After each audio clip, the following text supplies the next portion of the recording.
this thing going one way or another. I really appreciate everybody for tuning in to the nation. Let's go. Let's get locked, loaded, and ready. Appreciate everyone. As we tune in early this morning, I want to be able to go over, I guess, this first thing first tape earlier. My guy Jerry Reese sends me so many clips and content throughout the day that helps the nation, man. This type of information. But we want to just go over this right quick so you guys can get I guess, a little insight to what they have to say, like the national media and things like that. And then I can go back and forth what they're saying, whether it's correct or whether it's not, or whether or not, I can add my own opinion to it. And feel free to leave your thoughts and concerns too as well. So let's go. Me after something riding busted again. Good Lord, next you're gonna be washing his clothes. Back here with Bart Scott. Yes, How about indeed. them Cowboys? Good morning, Jerry everybody. Jones wanted a receiver for Dak Prescott. Jerry Jones went out and got a receiver for Dak Prescott. Cowboys traded a first-round pick to acquire Amari Cooper from the Raiders. Now Cooper, who made the Pro Bowl his first 2 seasons in the NFL, has indeed struggled in the year and a half since. But he instantly could become the #1 option in a limited Dallas receiver group. All right, Bart, what impact will Cooper have on this Cowboys offense? Well, he should be able to help them in the red zone. I think right now they're 30th in the red zone. He's going to create some space because you have to respect him. Even though he always has a case of the dropsies every once in a while, he's a guy that can take the top off the defense and allow Beasley to be able to work the slots. I do love what they're doing with Dak Prescott in the last couple of weeks. You look at the game last week, he rushed for 33 yards. He got some pivotal, first downs, some very important first downs. They're doing the RPOs, and I think that'll allow them to throw the ball over the top because he's going to continue to get that space, that real estate right behind the linebackers, right in front of the safeties. And I love the fact that, you just have to respect what he's done so far. So he may draw double coverage. Now, he hasn't been having a great season so far, but that could be, because of who he's playing for. He should be refreshed, revitalized, no state taxes. In Dallas, that check's going to have a little bit more cheese on the taco. He should be ecstatic. He should be excited that team is trying to win, and they could have, in a bad division, opportunity to get into the tournament. Well, no doubt. Let me just talk about this right now. As far as outside guys, we do know that we have number 13. He's stepping it up, guys. He's showing that he can catch the ball on the outside. Now, this is what I want the offensive coaching staff to do. They need to feed number 13 as Michael Gallup. For those who don't understand who that is, that's Michael Gallup, the guy that caught the only touchdown for us as far as the offensively the receiver last game. I think that the growth of Gallup can just be one of those guys that down the line we can say, man, what a steal we got with that pick. Now, if you look at this team collectively, I was going to do a film session. I was going to drop it last night, but it's going to be sometime today. We got some guys now, although a lot of people was looking at tape from the broadcast view saying, hey, Dak Prescott missing these guys open. No, it's a little back and forwardness because we know that Allen Hurns, he can work the middle of the field. That's his duty. That's what he did in Jacksonville. As far as the outside, he looks aloof. And also, as well as with the number 19, Bryce Butler, we saw the first big play that he had down the line or down the seam. He gave up on the route. That's why Sanjay Lyles, if you look at the broadcast view, if you look at some of the highlights there, he's giving it to him, talking about, hey, you didn't finish on the route. When you're the wide receiver, you cannot let up on your route. You have to go and follow through with that. And he would have caught that long, big pass down the seam. And the other thing is, now that when you insert Amari Cooper, you have weaponry now on the outside. You have Amari Cooper now. And then for sure number 11 can work the middle of the field. That's why, you go out and you grab somebody who can be a playmaker, dynamic, who's not afraid to catch the 50-50 ball. Now, he did have a case of drops. But think about this, guys. Cowboys Nation, think about this. You got now, just like this guy just said, he's not having the best season so far. Right now, Allen Hurns, he have yet to hit 100 yards. Of course, we got Dak Prescott, got his quarterback problems too. But this is the thing. Now you have a Amari Cooper, even if you can say that he's not having a good year or what have you, already. This guy had already, if you can go back on tape this year, he done already had 100 yards against Denver Broncos. He's already had 100 yards against the Browns. That's light years ahead of what we got right now.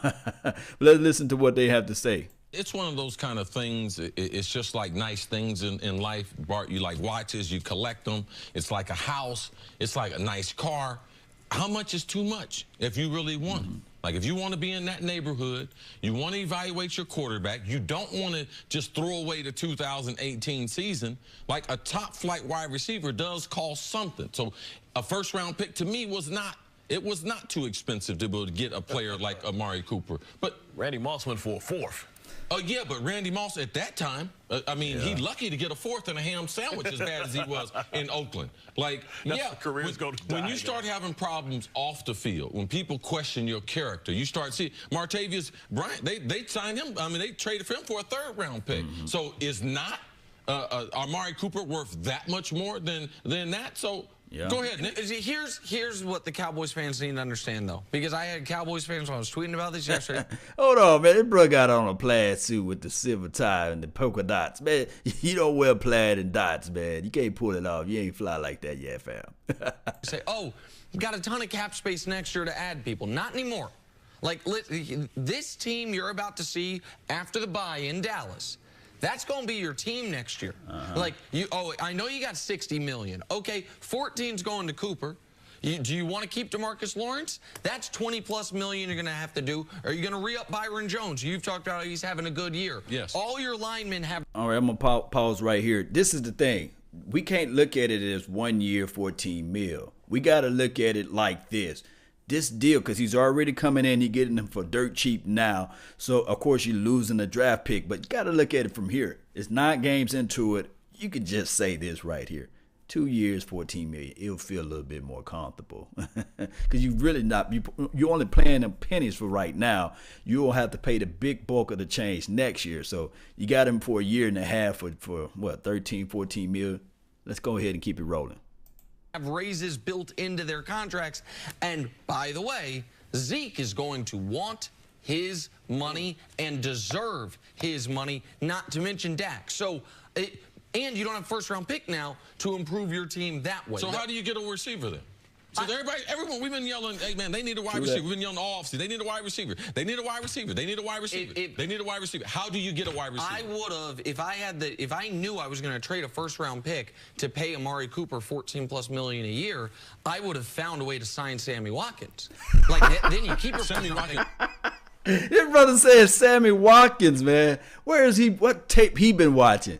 So you will pay 17 to 20 million for Sammy Watkins? Come on, man.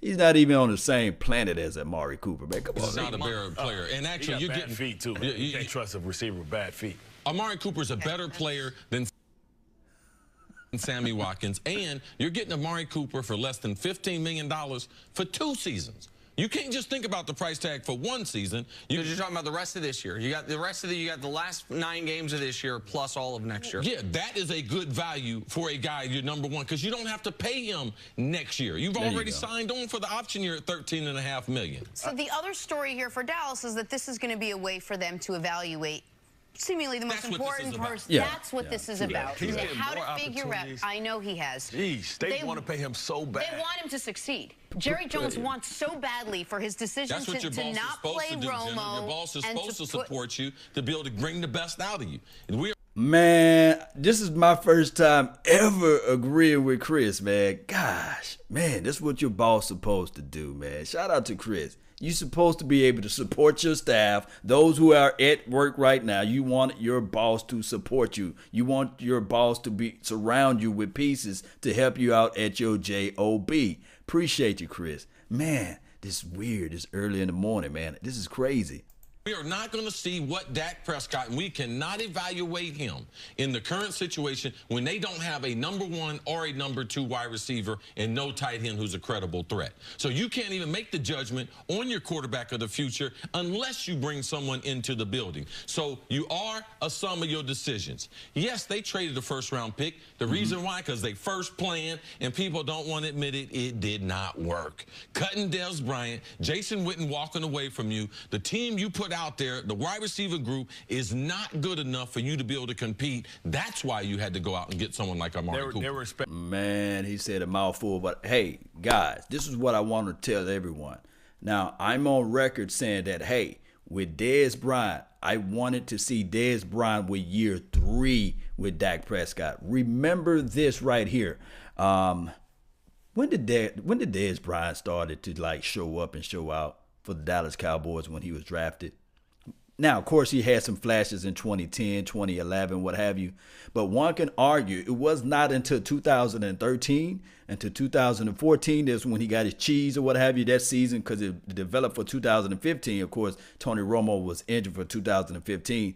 But I was waiting for 2015 Tony Romo to Dez Bryant because I know for sure that chemistry was there. But what happened here, Cowboys Nation, that everybody wanted Dak Prescott to Dez to be spectacular year 1, year 2, and year 3. But year 2, it was just one of those things where it just didn't gel together. In year 3, the Cowboys just said, okay, let's just go ahead and remove everything. Because I can only imagine if you put Dez Bryant on this particular offense and you have an explosive guy on the opposite side, maybe they'll clear up a lot of things and they'll clear the minds, and winning cures everything. But, you know, they said this thing is getting too toxic. I think that the All or Nothing video or the movie, whatever it was, the documentary just kind of tarnished a lot of things, gave too much insight to the organization and how they operate things. And once your opinion is made, I always say this: those convinced against their will is of the same opinion still. You know how I say that, right? So, and then it didn't help Dez Bryant out too, because he gets some of the blame about just speaking with too much emotion, throwing Travis Frederick and throwing Sean Lee, calling him Snake. That hurt everything. But it is what it is. Now the Cowboys have Amari Cooper. They have number 13 on the outside, who's, I'm telling you, you know, Bonch Lombardi say that's his son, but that's my guy right there, Michael Gallup. And then you sprinkle in when Tavon Austin get back out there. And we already know what Cole Beasley going to do. So all we need now is a little spice and a little touch up on this tight end play. Maybe somebody can arise to the occasion. Let me know in the chat box who you guys think that can just step it up as far as tight end play. Because now our offense looking a little bit better, just on paper, just off of one player, believe it or not. And I don't like the notion, and I just to tell you guys this right here, I really don't like the facts that we are right 28th, 29th in offense. We got to step that up one way or another.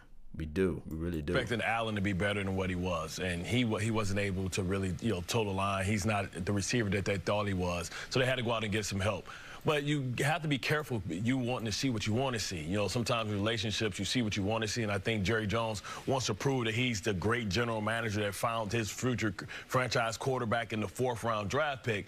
I think we kind of know who Dak Prescott is right now, and we're trying to make him to be better than what he is. What he is a 16th, 17th ranked quarterback in this league who has some skills, but he has a low ceiling.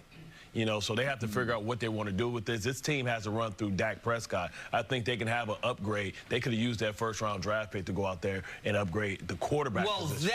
And I said that earlier, I'll say it again. The worst-case scenario for Dallas in this is not that Amari Cooper doesn't work out. If Amari Cooper doesn't work out, they don't extend him. Yeah, they blew a 1st-round pick. But as you were mentioning, and I think it's the best point you've made on this, is if you draft a wide receiver the last 4 years, the odds are you blew a 1st-round pick, or at least so far it looks like. Go out there and get one. I mean, Corey Davis, Mike Williams, John Ross, they all went top 10 the year before.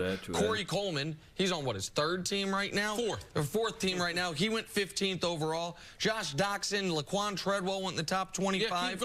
Yeah, keep going. All diamonds. I mean, Amari Cooper's year, Kevin White went 7. His biggest play, he called a Hail Mary, was short. Right, so if he doesn't work out, if he doesn't, thank you. Stomach that. If he doesn't work out, you blew a 1st-round pick on the guy, you can deal with it.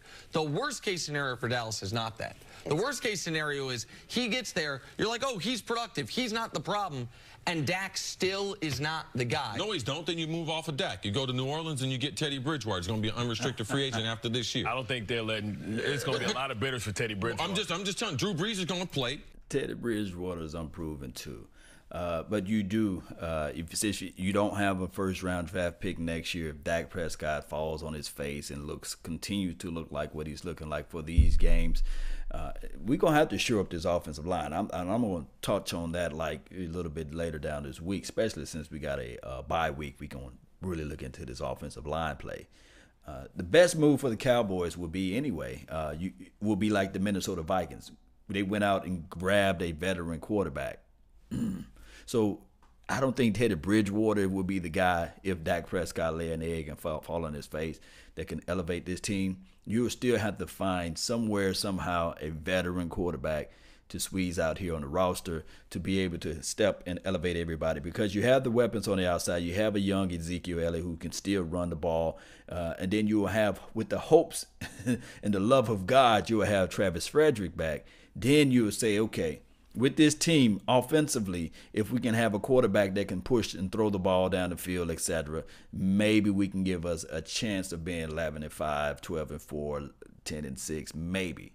But if not, I think that we have to just roll with the horse we rode in on, right? Love the one you with. And I really think that Dak Prescott can try to get us over the edge. He has the intangibles, guys. And that's just the only thing. I don't think that Cooper Rush is the guy. I don't think that Mike White is the guy with this particular coaching staff. Now, if he had a different coaching staff, like a Lincoln Riley of somebody of some sort, or if we elevate Chris Richard to be the head coach, and then he go out there and grab a dynamic offensive mind, a gem of an offensive guy to help elevate this team. It can be so many different angles coming into 2019 and 2020. It can be a different avenue where we can take a look at. Let's continue to hit play. I really appreciate everybody for tuning in. And I'm going to give a shout out to the first person that laid wood in the chat box in a few seconds. Teddy Bridgewater is going to be a free agent. Right? He could be the starting quarterback for the Dallas Cowboys. Yes, if Dak does not, but you can't evaluate him without a number 1 wide receiver. That's why you have to get him. So now you don't just give Dak the money. Now you can make a fair evaluation of Dak Prescott. But I think Bart's point that the Cowboys are almost trying to weight the scales in one favor. Right. They're like someone that's made the decision on how they want their article to end before they even start doing the reporting on it. They know they want to end with paying Dak, and they're trying to build a case for it. No doubt, man. So, guys, give me your thoughts. Give me your opinions of this particular First Thing First. I really appreciate everybody for tuning in early this morning as we do the coffee report. I have yet to grab my cup of coffee. So, I thought about the nation first. But shout out time, and shout out to Rashard Knight for being the first person that's in here, and Scotty for being the second and third person that's in there because you made chats, But Anthony Garcia Gonzalez, thank you for tuning in. Shout out to Gerard Griffin, Rue Clock. What's good with you? Ron, Lewis, all you guys. Daniel, shout out to you. Daryl Young, that's Daniel Mazza. Thank you for tuning in to the nation. Let me jump over to my Facebook Elite panel. I really appreciate everybody for tuning in. Don't forget to leave your comments, your thoughts, your opinions, your feelings, your emotions. Put all those things in the comment box too. Trey Jermaine, thank you for tuning in. Tuning in. Bill Lee, B. Lee, thank you. G. Gracia, LaRon, Sheila, Neil, Tony, all you guys that's on the Facebook, James Donovan, Dan, Sylvie, Jay, all you guys, man. Hey, Jamal Anderson, yes, we live like 95. Guys, it is what it is. This year is not over with. We still have a fighting chance. Remember, I always say this, as a prize fighter, as a prize boxer, you still go out swinging blows, even though you might lost the fight, but you still got to put your hand out there and you still got to protect yourself and shoot those blows. Maybe you can get a TKO. It's never over. It's never over. You may think it's over, but it's not. Share this content, subscribe to the channel. Follow me if you're on the Facebook world. And then also with that, I do have a podcast that's LAW Nation. And look for it either later on today or tomorrow for the film session. This is what I did. I went and curated a lot of films. I chopped up a lot of information on Amari Cooper, not just his highlight stuff, but I wanted to show you guys his third down, on third down. I call it the money down. And right now, collectively, the Cowboys are horrible. They suss it, right? They horrible, despicable on third down. So we need somebody that like a go-to guy and somebody who can disguise some plays too. So we got that now with Amari Cooper. And I think that he get third down killer out there. So I'm going to show you guys third down completions and how he was able to stretch the field and how he's able to just take over that 8 and 9 man front. And that's what we need. Can Cole Beasley do it? Yes, in small factors, he can take over, but we need somebody that's a proven commodity, somebody who been there, who got the physical size and prowess to do those things. And you just look at it. You're not going to get it from a Allen Hurns. You're not going to get it from a Bryce Butler. These are not excuses. These are just facts. So let me know of your thoughts and your opinions of everything. I really appreciate everyone for tuning in to the nation. And remember, you're listening to nothing but the best. Salute. Let's go and jam on out to this thing right here. I like this one right here, right? Yeah.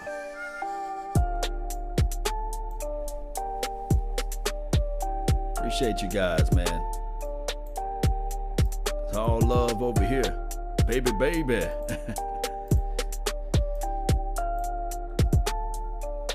Yeah.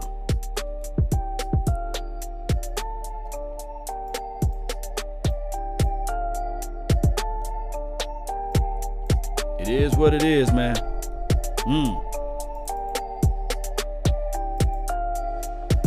Go Cowboys, right? All day, even twice on Sunday. Salute.